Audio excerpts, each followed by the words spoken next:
ఈ రాష్ట్రంలో ఉండబడినటువంటి పొదుపు సంఘాల మహిళలకు సంబంధించి 1 కోటి మంది ఉన్నారు. పొదుపు సంఘాల మహిళలు ఈ 1 కోటి మందికి 5 సంవత్సరాలు 0 వడ్డీ చెల్లించినాం. అంటే పొదుపు సంఘాల్లో ఉండే అక్క చెల్లెమ్మలు బ్యాంకి రుణాలను సక్రమంగా చెల్లిస్తే అట్టి సంఘాలకు వారు చెల్లించాల్సినటువంటి వడ్డీ ప్రభుత్వమే ఇస్తుంది. 2014-19 సంవత్సరాల కాలంలో చంద్రబాబు నాయుడు 2 సంవత్సరాలు 3 సంవత్సరాలు వడ్డీలు చెల్లించకుండా ఎగరగొట్టిపోతే మేము వచ్చిన తర్వాత ఇచ్చినాం. 5 సంవత్సరాలు కంటిన్యూస్గా ఇచ్చినాం. మరి ఈ సంవత్సరం చంద్రబాబు నాయుడు ముఖ్యమంత్రి అయిన తర్వాత ఇప్పుడు ఈ బడ్జెట్ ఎంత పెట్టినారు అంటే గన ఈ సంవత్సరానికే ఈ రాష్ట్రంలో ఉండే 1 కోటి మంది మహిళల యొక్క 0 వడ్డీ చెల్లించాలంటే 4-5 వేల కోట్లు అవసరం. 100 కోట్లు పెట్టినారు. 4-5 వేల కోట్లు వడ్డీ చెల్లించాల్సినటువంటి డాక్రా మహిళలకు 100 కోట్ల రూపాయలు బడ్జెట్లు పెట్టారంటే డాక్రా మహిళల యొక్క 0 వడ్డీ కూడా 0. పొదుపు సంఘాల మహిళలందరికీ చెప్తా ఉన్నా, మీ వడ్డీ ప్రభుత్వం నుంచి రాదు, మీ వడ్డీ మీరే కట్టుకోవాలా. ఎంత మోసం! సంవత్సరానికి 3 సిలిండర్లు అని చెప్పినారు. పోయిన సంవత్సరానికి 1 ఇచ్చినారు, 2 సిలిండర్లు ఎగరగొట్టినారు. ఈ సంవత్సరానికి 3 ఇవ్వాలా. 3 సిలిండర్లకు 1,60,00,000 మంది రేషన్ కార్డు కలిగిన వాళ్ళు ఉన్నారు. 1,60,00,000 మంది ఈ రాష్ట్రంలో దీపం పథకానికి అర్హులు 1,60,00,000 మంది.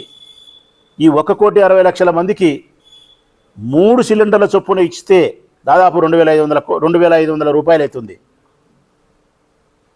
4,000 కోట్ల పైన బడ్జెట్లో పెట్టాలా. అది పెట్టింది కూడా 2,500 కోట్లే. అంటే దాదాపుగా ఈ రాష్ట్రంలో రేషన్ కార్డు కలిగి దీపం పథకం తీసుకునేదాని అర్హత కలిగిన వాళ్ళల్లో 50 లక్షల మందికి ఎగనామం పెడుతున్నారు. ఈ పొద్దుటికి మీరు దీపం పథకం 1 సిలిండర్ ఇచ్చినారు కదా లాస్ట్ ఇయర్, చాలామందికి డబ్బులు వల్లే. ఎవరికి పడిందో ఎవరికి పడలేదో కూడా తెలియదు. ఒక సిస్టమేటిక్ లేదు. జగన్మోహన్ రెడ్డి గారు ఉన్నప్పుడు ఉన్నటువంటి ఒక సిస్టమేటిక్ లేదు. దీపం పథకం దీపం ఆరిపోయింది. ఎవరికి వస్తుందో ఎవరికి రాదో కూడా అర్థమయ్యే పరిస్థితి లేదు. స్థానమని గొప్పగా చెప్పుకున్నారు. మేము అడుగుతూ ఉన్నాం, లాస్ట్ ఇయర్ ఎందుకు లేను? ఈ రాష్ట్రంలోని విద్యార్థులకు ఎంతమంది చదివితే అందరికీ 1 నుంచి 12 వరకు ఎంతమంది చదివితే అందరికీ 15,000 చొప్పున ఇస్తానని చెప్పిన మీరు లాస్ట్ సంవత్సరం ఎందుకు ఇలా? ఈ సంవత్సరం ఎంత పెట్టినారు బడ్జెట్లో మీరు? దాదాపుగా ఈ రాష్ట్రంలో 1వ తరగతి నుంచి 12వ తరగతి వరకు ప్రభుత్వ ప్రైవేటు పాఠశాల చదివే విద్యార్థులు 80 లక్షల మంది ఉన్నారు. ఈ 80 లక్షల మందికి 15,000 చొప్పున ఇవ్వాలంటే 12,000 కోట్లు కావాలా. ఈ బడ్జెట్లో మీరు పెట్టింది 9,000 కోట్లు 8,000 కోట్లు.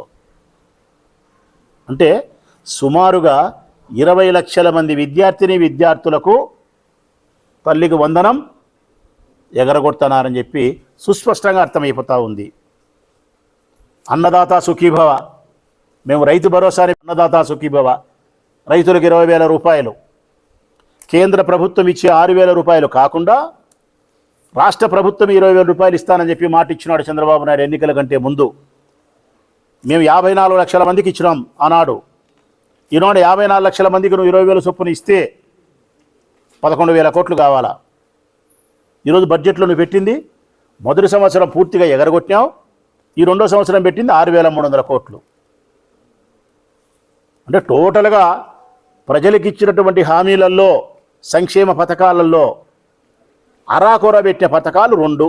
తల్లికి వందనం 1, అన్నదాత సుఖీభవ 1. ఈ 2 కూడా అందరికీ కాదు, అరకొరకే. ఇక మిగతా ఎవరికే కానీ ఏ పథకాలు కూడా అమలు చేసే పరిస్థితి లేదు. గ్రామీణ ప్రాంతాలలో 3 సెంట్లు, పట్టణాలలో అయితే 2 సెంట్ల స్థలము ఇల్లు కట్టిస్తామని చెప్పినారు. పోయిన సంవత్సరం లేదు, 2 సెంట్లు లేదు, 3 సెంట్లు లేదు, 2 జానాలు లేదు. ఎక్కడైనా ఒక్కరికి ఒక ఇల్లు కట్టించినారా? ఎక్కడైనా 2 సెంట్ల స్థలం ఇచ్చినారా మీరు టౌన్లో? ఈ సంవత్సరం కూడా బడ్జెట్లో కూడా లేదు. గృహ నిర్మాణ సంస్థకు సంబంధించి ఊసే లేదు ఎక్కడే కానీ. పేదవారి యొక్క ఆరోగ్యానికి సంబంధించి అది కూడా అంతే నిర్వీర్యం చేసినారు. జగన్మోహన్ రెడ్డి గారు ఉన్నప్పుడు దానికి పెద్దపీట వేస్తే ఈరోజు దాన్ని నిర్వీర్యం చేసినారు. నాడు నేడు మన బడి అని చెప్పి అద్భుతమైనటువంటి కార్యక్రమాన్ని జగన్మోహన్ రెడ్డి గారు తీసుకొస్తే దానికి ఈరోజు బడ్జెట్లో డబ్బులే లేవు, పెండింగ్ వర్కులే జరిగే పరిస్థితి లేదు. ఉద్యోగస్తులందరూ మీకు ఓటేసినారు. నా ప్రొద్దుటూరు నియోజకవర్గంలో కూడా దాదాపు 12,000 ఓట్లు ఉన్నాయి ఉద్యోగస్తులు. 12,000 ఓట్లు. 3,600 మంది ఎలక్షన్ డ్యూటీ వేసినారు ప్రొద్దుటూరులో. ఎలక్షన్ డ్యూటీకి పోయిన వాళ్ళు ఇంకో 1400-1500 మంది ఉన్నారు. దాదాపు 5,000 మంది ఇక్కడ స్థిర నివాసం ఏర్పాటు చేసుకుని ఉన్నారు ఒక్క నా ప్రొద్దుటూరు కాన్స్టిట్యున్సీలోనే. వాళ్ళు 2 ఓట్లు 2.5 ఓటు వేసుకుని 12,000-13,000 ఓట్లు ఉన్నాయి. నాకు వేసిన ఓట్లు ఎన్నో తెలిసిన వాళ్ళు 30%. ఈ ప్రొద్దుటూరు నియోజకవర్గంలో ఉండే ఉద్యోగస్తులు వాళ్ళందరికీ నేనంటే ప్రేమ ఉంది, నా మీద సదభిప్రాయం ఉంది, నా నాయకత్వం మీద విశ్వాసం ఉంది వాళ్ళకు. నాకు వాళ్ళు ఓటు వేయకుండా మీకు ఓటేసేదానికి మదనపడి మీకు ఓటేసి ఉంటారు, నాకు అన్యాయం చేస్తున్నారని చెప్పి బాధపడి. కానీ విధిలేని పరిస్థితుల్లో మీకు ఓటేసినారు. దానికి కారణం ఉద్యోగస్తుల యొక్క బకాయిలు కావచ్చు, పిఆర్సీ కావచ్చు, డిఏ కావచ్చు, లేకుంటే మధ్యంతర భృతి కావచ్చు, వాళ్ళ ఆర్థిక ప్రయోజనాల దృష్ట్యా జగన్మోహన్ రెడ్డి మీద కోపంతోనూ నీ మీద నమ్మకంతోనూ వేసినారు. మరి ఈరోజు ఉద్యోగస్తులకు నువ్వు బడ్జెట్లో ఏమి కల్పించినావు? 25,000 కోట్ల రూపాయల వాళ్ళకు సంబంధించిన ఆర్థిక బకాయిలను ప్రస్తావనే లేదు. 3 డిఏలుంటే ప్రస్తావనే లేదు, పిఆర్సీ ప్రస్తావన లేదు, మధ్యంతర భృతి ప్రస్తావనే లేదు, 1వ తారీఖు జీతం లేదు, ఎత్తేసినావు. నిట్ట నిలువునా ఉద్యోగస్తులందరినీ దగా చేసి మోసం చేసినావు నువ్వు. ఇవి కాకుండా ఈ సంక్షేమ పథకాలు ప్రజలకు ఇచ్చే ప్రయోజనమే కాకుండా అదనంగా మళ్ళా కొన్ని వడ్డన కార్యక్రమం పెట్టినావు ప్రజలకు. స్టాంప్ అండ్ రిజిస్ట్రేషన్ పెంచినావు సుంకం. రిజిస్ట్రేషన్ చేసుకుంటే ఆస్తి మీద సుంకం పెరిగింది, కరెంటు బిల్లులు పెరిగినాయి, వాహనాల మీద ట్యాక్స్ పెరిగింది, నిత్యావసర యొక్క వస్తువుల ధరలు పెరిగినాయి, మద్యం మీద ఆదాయం పెంచినావు ప్రజల దగ్గర నుంచి లాక్కుండే ప్రయత్నం చేసి. అంటే మద్యం మీద ఆదాయం పెంచినావు, స్టాంపు రిజిస్ట్రేషన్ శాఖ మీద పెంచినావు, నిత్యావసర వస్తువుల ధరల మీద పెంచినావు, కరెంటు బిల్లుల మీద అధిక డబ్బులు తీసుకుంటా ఉన్నావు, వాణిజ్య పన్నులు పెంచినావు, వాహనాల రిజిస్ట్రేషన్ల మీద ట్యాక్సులు పెంచినావు. అంటే ఇచ్చేది 0, తీసుకుండేది మెండు. ఇది నీ బడ్జెట్టు, నీ పరిపాలన. దీనికి నీ మాటలు, మీరు చెప్పే ఆగిత్యము, మీ బిల్డప్ అంతా ఇంత కాదు. ఏమని మీ ఎమ్మెల్యేలు ప్రజలు విస్తృతంగా ప్రచారం చేయాలా బడ్జెట్ గురించి అని చెప్తున్నాడు ముఖ్యమంత్రి గారు. ఏమని చేయాలా? సూపర్ 6 హామీలను మనం బ్రహ్మాండంగా చేసినామని చెప్పడానికి నోరు వస్తుందా ఎమ్మెల్యేలకు? ఆడ ఎర్రగడ్డలు అమ్ముతున్నారు ఇనపచ్చాంది మైకులో, అవి కూడా ధరలు పెరిగినాయి. ఎక్కడైనా ఈ రాష్ట్రంలో సంతోషం కానీ శాంతి భద్రతలు కానీ ఉంటాయా? చంద్రబాబు నాయుడు గారి పాలన ప్రారంభమైనప్పటి నుంచి ఈ రాష్ట్రంలో శాంతి భద్రతలు క్షీణించినాయి. సంతోషం ఆవిరైపోయింది. ₹1 లెక్క ఎవరి దగ్గర లేదు.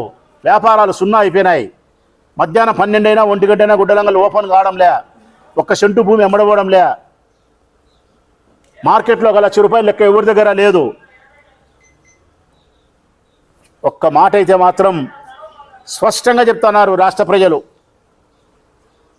ఈ పాటికి జగన్ ఉండి ఉంటే, ఇది మాట ప్రజలు చెప్పే మాట ఏంటంటే, ఈ పాటికి జగనేగన ఉండి ఉంటే, జగనేగన ఉండి ఉంటే అంటే జగన్ ఉండి ఉంటే మాకు అమ్మఒడి పడిండు, జగన్ ఉండి ఉండింటే ఆసరా పడిండు, 45 ఏళ్ళ పెన్షన్ పడిండు, ఇంకొకటి పడిండు, చేనేతల లెక్క సదస్సు పడిండు. జగనేగన ఉండి ఉంటే ఇది ఈనాడు ఈ రాష్ట్రంలో ఉండే పరిస్థితి. ప్రజలు ఆశకు పోయో వాళ్ళ పేదరికాన్ని గౌరవించో జగన్ మీద ప్రేమ ఉన్నప్పటికీ నువ్వేదో ఇస్తావు కదా అని చెప్పి ఇష్టం ఉన్నా ఇష్టం లేకపోయినా అరకొరక నమ్మకం ఉన్నప్పటికీ ఆశతో నీకు ఓటేసి గెలిపిస్తే నువ్వు ప్రజలకు చేసింది ఏంది? ప్రజలు మాకు చేసినారు అన్యాయం, కానీ ఆ ప్రజలకు నీవు అన్యాయం చేసినావు. నువ్వు మోసగాళ్ళకు మోసగానివి, మామూలుని కూడా కాదు. నువ్వు మోసగాళ్ళకు మోసగానివే. మేము అడుగుతా ఉన్నాం వైఎస్ఆర్ కాంగ్రెస్ పార్టీ నుంచి, ప్రజలకు ఇచ్చిన హామీలను నిలబెట్టుకోలేనప్పుడు పదవిలో ఉండే అర్హత నీకు లేదు. ఏ మాటలైతే చెప్పి ప్రజల ద్వారా ఓటు తీసుకొని ముఖ్యమంత్రి స్థానంలో కూర్చున్నావో ఆ మాటను ప్రజలకు నువ్వు అందించలేనప్పుడు ఆ సీట్లో నుంచి దిగిపోవాలా. ఉచిత బస్సు అని చెప్పినావు, ఉచిత బస్సు పెట్టినావా? దాదాపుగా ఉచిత బస్సు ఈ రాష్ట్రంలో రోజుకు 40 లక్షల మంది ప్రయాణం చేస్తారు. అందులో మహిళలు 20 లక్షల మంది ప్రయాణం చేస్తారు. అంటే ప్రతినిత్యము ప్రతిరోజు 20 లక్షల మంది మహిళలు ప్రయాణం చేసే అక్క చెల్లెమ్మలకు నువ్వు ఉచిత బస్సు పేరిట మోసం చేసినావు. నెలకు 300 కోట్ల రూపాయలు నష్టం చేసినావు. వాళ్ళకు సంవత్సరానికి 3600 కోట్ల రూపాయలను నష్టం చేసినావు.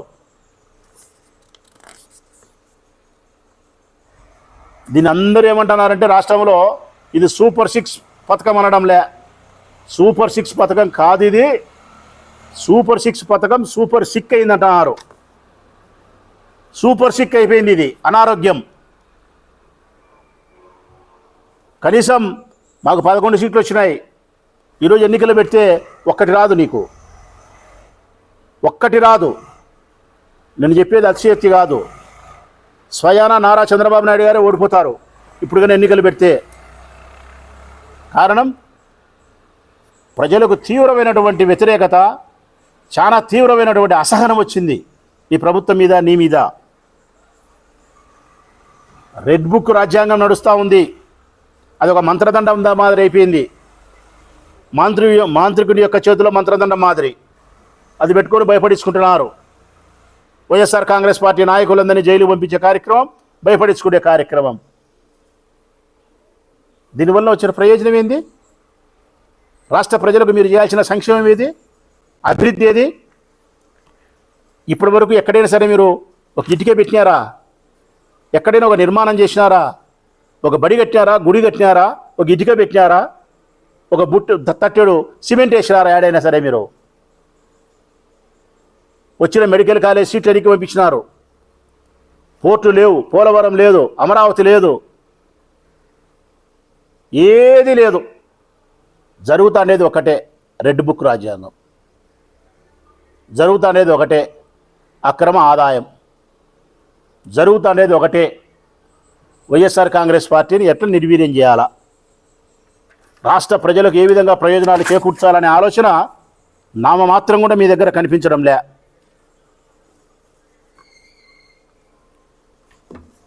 రైతులకు ప్రకృతి వైపరీత్యాలు సంభవిస్తే మా ప్రభుత్వంలో 30 దినాల్లో ఇచ్చినాం.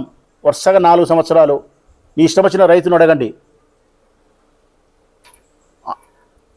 అతివృష్టి కానీ అనావృష్టి కానీ ఏది సంభవించినా కూడా 30 దినాల్లో ఇచ్చినాం. ఈరోజు పంట నష్టం జరిగిందంటే ఫీల్డ్ మీదకి పంపించినాం. వ్యవసాయ అధికారులను రికార్డు చేసినాం, గవర్నమెంట్కి పంపించినాం. 30 దినాలు అకౌంట్కి లెక్కేసినాం. వరికైతే ఇంత, పత్తికైతే ఇంత, శనగకైతే ఇంత అని. ఈరోజు బడ్జెట్లో ప్రకృతి వైపరీత్యాల వల్ల ఈ రాష్ట్రంలో ఉండే రైతులకు జరిగే నష్టానికి బడ్జెట్లో వాళ్ళు పెట్టిన డబ్బు ఎంత అంటే నిల్. ప్రకృతి వైపరీత్యాల వల్ల జరిగే నష్టానికి రైతులకు ₹1 లెక్క రాదు. పంట సహాయానికి 20,000 రూపాయలు ఒక సంవత్సరం ఎగరగొట్టినారు. ఈ సంవత్సరం కూడా అందరికీ రాదు. రైతు భరోసా కేంద్రాల ద్వారా వ్యవసాయ సలహాలు శూన్యం. రైతు భరోసా కేంద్రాలను నిర్వీర్యం చేసినారు. ఎరువులు కానీ మందులు కానీ అక్కడ లభ్యమయ్యే పరిస్థితి లేదు. ఇంటిగ్రేటెడ్ ల్యాబ్ను ఉపయోగించుకునే పరిస్థితి లేదు.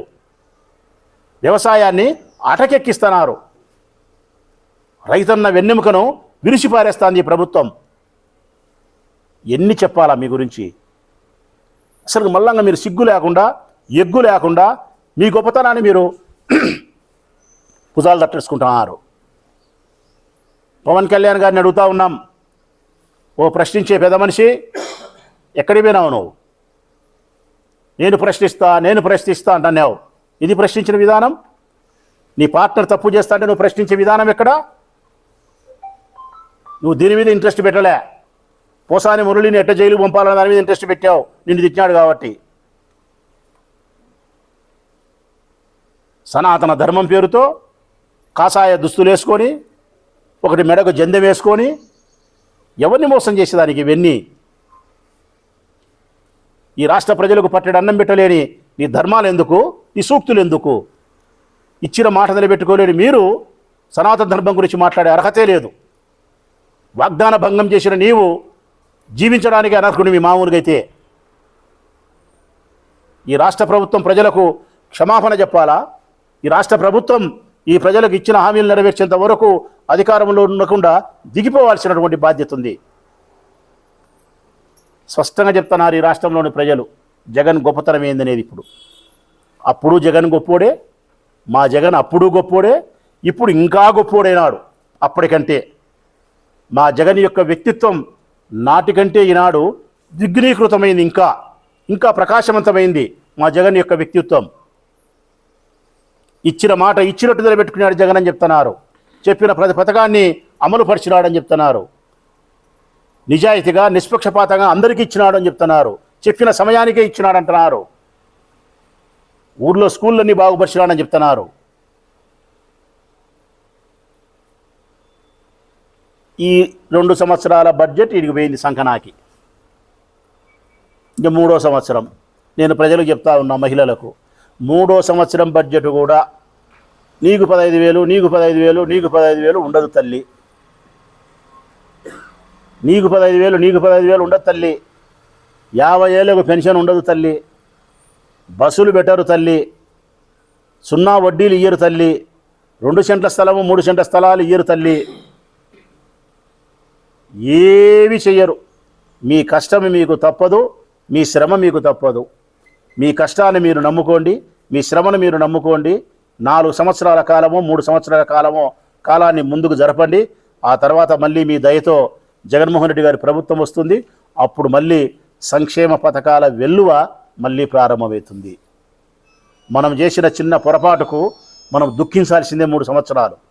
ఒక మోసగాన్ని నమ్మి ఓటేసినందుకు 3 సంవత్సరాల కాలం మనం బాధపడాల్సిందే తప్ప అంతకు మించి మనం చేయగలిగింది ఏమీ లేదు. కాబట్టి మీరు మీ కష్టాన్ని మీరు నమ్ముకోండి.